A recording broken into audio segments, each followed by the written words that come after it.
তাই মারা যাওয়ার পর সকলে শুনেছি ইহলোক থেকে যখন পরলোকে গমন করে মাঝখানে একটা নদী বেরোতে হয়। সেই নদীটির নাম হলো মন্থরা নদী।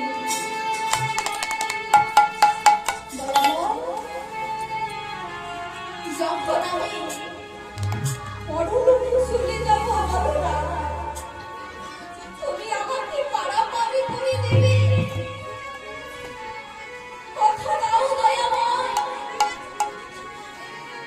আমার জীবনে অনেক চাওয়া পাওয়া ছিল,